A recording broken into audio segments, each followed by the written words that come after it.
Is there advice, both small and big, that you have for somebody like me? The advice is to keep doing what feels right to you and do what you're doing. Obviously, it's resonating with people if you're getting that big of an audience. And I've listened to your podcast. You're very good at it. So just keep doing it the way you're doing it. Don't let anybody else get involved.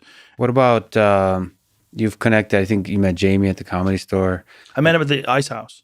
At the Ice House? Ice House. Well, I think I met him at the Comedy Store, but then we talked at the Ice House. I mean, what... You'd have to ask him. Yeah. Did you think deeply about... Because, like, you know, you basically have nobody on your team.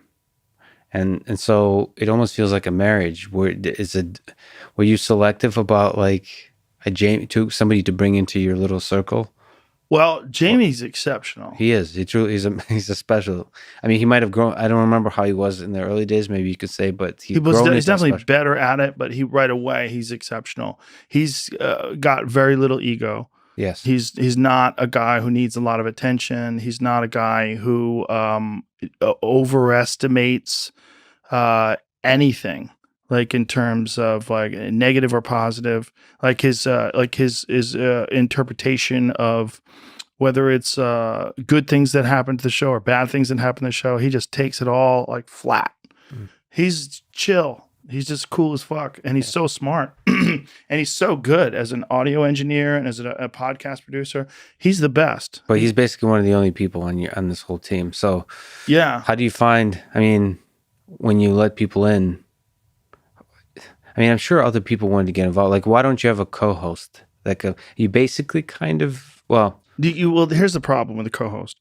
Like when you and I are talking, when we're talking, I'm tuned into you and I'm waiting to hear what you're saying and I'm listening and I'm interpreting it. And then I'm calculating whether or not I have anything to say, whether to let you keep talking, whether I maybe have a question that lets you expand further, or whether I have a disagreement, or like there's a dance that's going on. Now, when there's another person there chiming in too, it fucks the dance up. It's like dancing. Like if you're doing a dance with someone, you know, like if you're slow dancing with someone and then a third person's there stepping on their feet, sometimes it's fun. Yeah. Sometimes having a third person is fun. Comedy podcast, sometimes it's fun. Debate, fight companions. Kind of structured. Yeah, debate structures. But even then it gets difficult because people talk over each other. And also I find that without headphones, it's way easier to talk over each other. You make mistakes. Yeah. You don't hear it the same way. When you have headphones, I hear what you hear. It's all one sound, and the audience hears exactly, I hear exactly what the audience hears. Whether it's over here, my voice is louder than yours because you're over there, and if I don't have headphones on, it's not all together. On that point, one of the interesting things about your show is you don't almost never have done, and you just generally don't do remote, like, not remote calls, but you don't go to another person's location. Like, I've only done a small handful. And just like, the Sapolsky, he should do this. But I actually, we went back and forth on email. I told him he needs to get his ass back in this studio. He's working on a book. I was a fan of his a long time ago because I became obsessed with toxoplasmosis. You know, and I reached out to him a long time ago before he was willing to do it. But then I caught him in downtown LA. He was there for something else, and I just greedily snatched up an hour of his time. Well, he doesn't get, I think, some of those folks don't get how much magic can happen in this podcast studio. Like bigger than anything they've ever done in terms of their work. I'm not talking about reach, but in terms of the discovery of new ideas. There's something magical about conversation. Like somebody as brilliant as him, if he gives himself over to the conversation for multiple hours at a time, that's another place where you've been an inspiration, where I'm getting more and more confidence of telling people like an Elon Musk that, like, you know, a lot of CEOs are like, well, he has 30 minutes on his schedule. I'm like, no, 3 hours. So and then they're like, so some say no, and then they come back. There's people have started coming back to like, okay, we're starting to get it. They start to get it. And you're a rare beacon of hope in that sense, that there's some value in long form. They think that nobody wants to listen for more than 30 minutes. They think like I have nothing to say. But the reality is, if you just give yourself over to like the 3 hours, just let it go, 3 hours, 4 hours, whatever it is, there's so much to discover about what you didn't even know you think. Yeah. Like, Yeah, you have to be confident that you could do it. And in the beginning, I just did it because that's what I wanted to do, and no one was listening. So I've always been a curious person. So I've always been interested in listening to how people think about things, and how and talking to people about their mindset, and just and expanding on my own ideas, and just talking shit. And so we would have these podcasts, and they would go on forever. And my my friend Ari, I never let him never let this die down. Never let him forget this. He was always like, "You have to edit your podcast. I'm telling you right now, you're fucking up." I go, "Why?" He's like, "Because people are not going to listen to it." I go, "They don't have to." yeah. I go, "You listen to part of it." He goes, "Just do it. Just, I'm telling you, trust me. Cut it down to like 45 minutes. That's all you need." And I'm like, "No, I don't think you're right." I go, I like listening to long form things. No one has that kind of time. I go, "Okay, I'm just gonna keep doing it this way." So So no, stick to your gut. No, he doesn't. He Listen to doesn't. his are like 2.5 hours long now. That's great. You won. But you wouldn't like say, I mentioned to you this before, and this is going to happen. It's actually made a lot of progress towards it. I'm going to talk to Putin, but you wouldn't travel to Putin if you want to talk to you? Putin's a dangerous character. He's not. He's not. You ever seen the thing with Jerry Kraft where they stole his Super Bowl ring? Yeah. I think that was a little bit of dangerous person. misunderstanding. Oh, really? I think it's a little bit. He just decided he's going to steal that Super Bowl ring. Kind of. I think it was Kind of. He thought. Can I see your ring? He shows him his ring, and then he puts it on and says, "I can murder somebody with this ring." And then he walks off with it. It's possible he did it he's a big believer in displays of power. Yeah. So like it's possible he did that, but I think he sees himself as like a tool with which to demonstrate that Russia still belongs on the stage of the big players. And so a lot of the actions are selected through that lens. But in terms of a human being, outside of any of the evils that he may or may not have done, he is a really thoughtful, intelligent, fun human being. Like the wit and the depth from the JRE perspective is really interesting. I'm like his manager now selling he's a judo trying guy. to get Trump. He's really good at judo. I have seen him practice judo. He's a legit black belt. And not only that, he loves it, not just skill wise, but to talk about it, to reason about it, to think about it, to MMA as well. So you know, it'd be a good conversation. But you wouldn't travel to him. Well, that's hold to your principles. So that's the core of the advice. Just hold to whatever. I would rather. Here's the thing.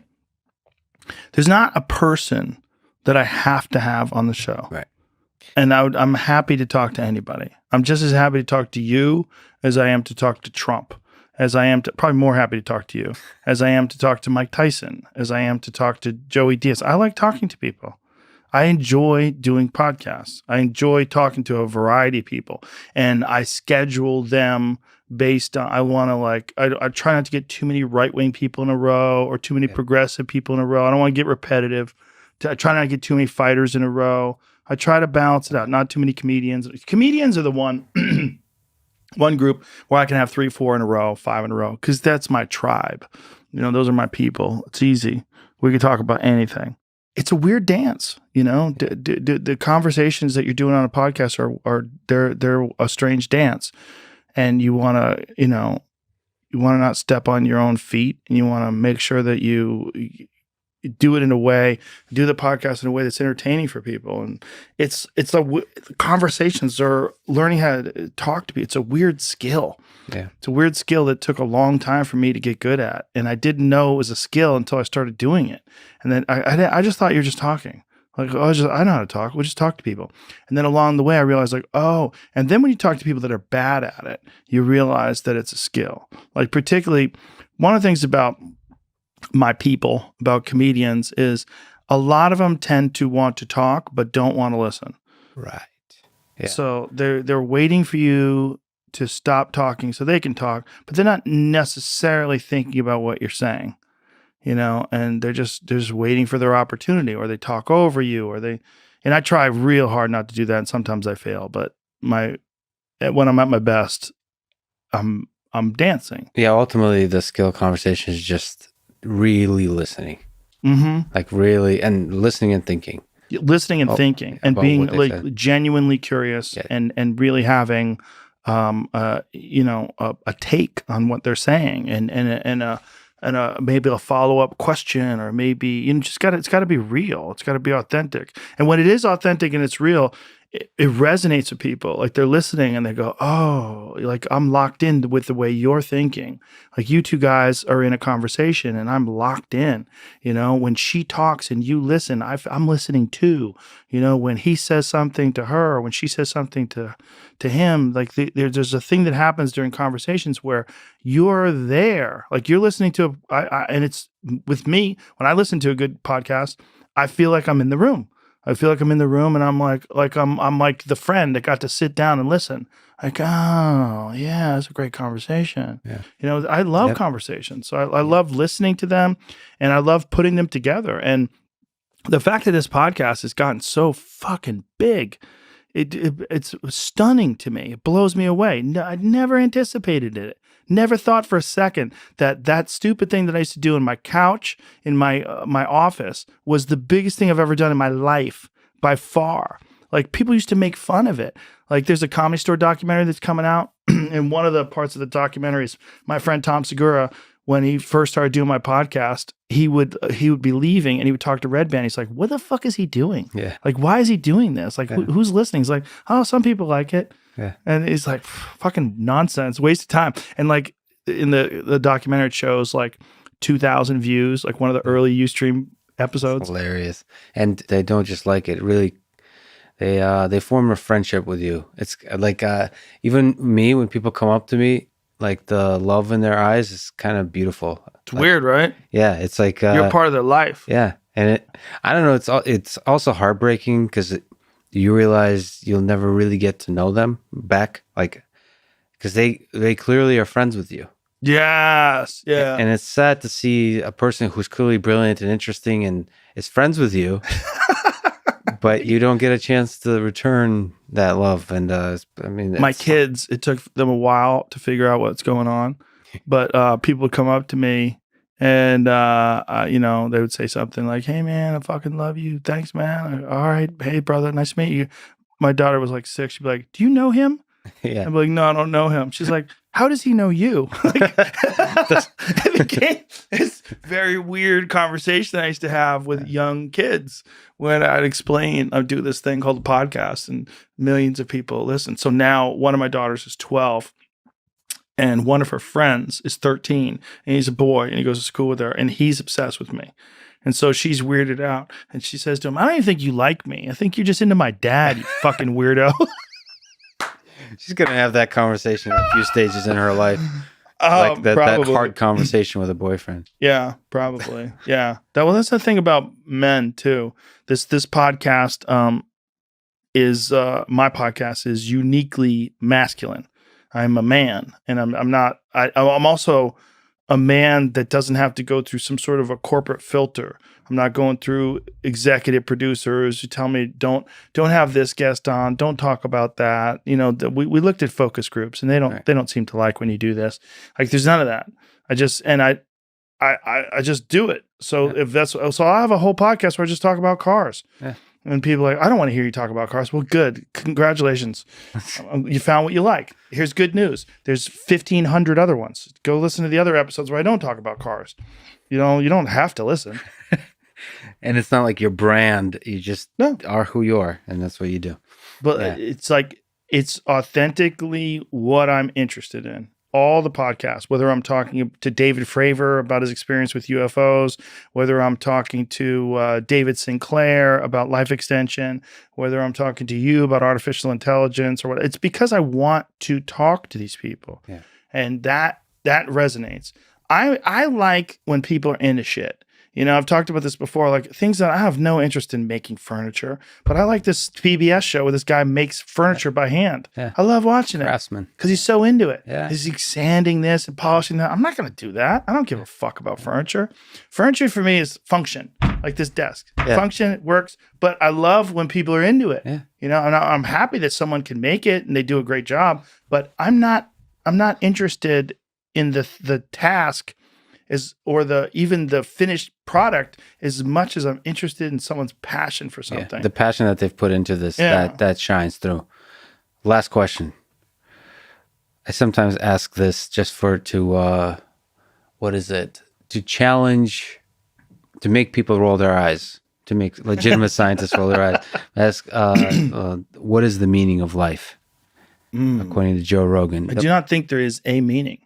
I think there's many, many meanings of life. I think there's a way to navigate life that's enjoyable. I think it requires many things. It requires, first of all, it requires love. You have to have loved ones. You have to have family. You have to have friends. You have to have people that care about you, and you have to care about them. I think that is primary. Then it also requires interests. There has to be things that stimulate you. Now, it could be just a subsistence lifestyle. There's many people that believe and practice this lifestyle of just living off the land and hunting and fishing and living in the woods, and they seem incredibly happy. Yeah. And there's something to be said for that. That is an interest, right? There's something, and there's a direct connection between their actions and their sustenance. They get their food that way. They're connected to nature, and it's very satisfying for them. If you don't have that, I think you need something that is interesting to you, something that you're passionate about. And there's far too many people that get sucked into living a life where you're just doing a job. You're just showing up and putting in your time and then going home, but you don't have a passion for what you're doing. And I think that's the recipe for a boring and very unfulfilling life. You mentioned love. If we could just backtrack, what we talked about the demons and the violence in there somewhere. What's the role of love in your own life? It's very important, man. And that's one of the reasons why I'm so interested in helping people. I'm very interested in people feeling good. I like them to feel good. I want to help them. I like doing things that make them feel like, oh, you care about me. Like, yeah, I care about you. Yeah. I really do. Yeah. Like, I want people to feel good. I want my family to feel good. I want my friends to feel good. I want guests to feel good about the podcast experience. I'm a big believer in, as much as I can, to spread positive energy and joy and happiness and relay all the good advice that I've ever gotten, all the things that I've learned. And if they can benefit people, then I find that those things benefit people and that actually improve the quality of their life or improve their success or improve their relationships, or I'm very happy to do that. That means a lot to me. The way we interact with each other is so important. It's one of the reasons why, like, if someone gets canceled or you get publicly shamed, it's so devastating because there's all these people that all this negative energy coming your way, and you feel it. As much as you like to pretend that you're immune to that kind of stuff, and some people do like to pretend that, you feel it. There's a tangible force when people are upset at you. And that's the same with loved ones or family, or anytime someone's upset at you, whether it's a giant group of people or there's a small amount of people, that has an impact on you and your psyche and your physical being. So the more you can spread love and the more love comes back to you, you also create this butterfly effect, right? Because where other people start recognizing, like, oh, when he's nice to me, I feel better, and then I'm going to be nicer to people. And when I'm nicer to people, they feel better, and I feel better, and it spreads outward. Mm-hmm. And that's one thing that I've done through this podcast, I think, is I've imparted my personal philosophy on in kindness and generosity to other people. And to correct you, you didn't do it. The ideas that are breeding themselves through your brain have figured out. The ideas that are alive in the air that made their way into my head. Love is a more efficient mechanism of spreading ideas they figured out. Than hatred. Probably, man. Probably. So as far as like the meaning of life, that's a big, without that, you have nothing. One of the biggest failures in life is to be extremely successful financially, but everybody hates you. Everybody hates you, and you're just miserable and alone and angry and depressed and sad. When you hear about rich, famous people that commit suicide, like, wow, you missed the mark. You got some parts right, but you put too many eggs in one basket. You put too many eggs in the financial basket or the success basket or the accomplishment basket, and not enough in the friendship and love basket. And there's a balance to that. And when I talked about the violence and all that stuff, like that to me is me understanding, recognizing that is me trying to achieve that balance. It's to like go kill those demons so that this boat is level, because if it's not, then the boat is like this and then everything's all fucked up. And every time we hit a wave, things fall apart. Balance that boat out, figure it out, like know who you are. Some people don't have that problem at all. Some people, they could just go for walks and they're cool as a cucumber. Mm-hmm. I need more. I need kettlebells. I need a heavy bag. I need the Echo bike, the air assault bike. I need some hardcore shit. And if I don't get that, I don't feel good. So I figured that out too, and that makes me a nicer person. And that makes my interactions nicer. It makes it changes the quality of my friendships and my relationships with people. I think we mentioned Neuralink. I can certainly guarantee that this is one of the memories I'll be replaying 20, 30 years from now once we get the feature ready. Joe, it's a huge honor to talk to you. I hope it's an honor to talk to you too, man. I'm glad you came down here for this. The first week of me doing this here, and it's very cool to have you always. I hope you make Texas cool again and and do your podcast for another 10, 11, whatever, however many years you're still on this earth. All right. Thank you, brother. Appreciate you, man. Thanks for listening to this conversation with Joe Rogan. And thank you to our sponsors, Neuro, 8 Sleep, and Dollar Shave Club. Check them out in the description to get a discount and to support this podcast. If you enjoy this thing, subscribe on YouTube, review it with 5 stars on Apple Podcast, follow on Spotify, support on Patreon, or connect with me on Twitter at Lex Fridman. And now, let me leave you with some words of wisdom from Joe Rogan. The universe rewards calculated risk and passion. Thank you for listening and hope to see you next time.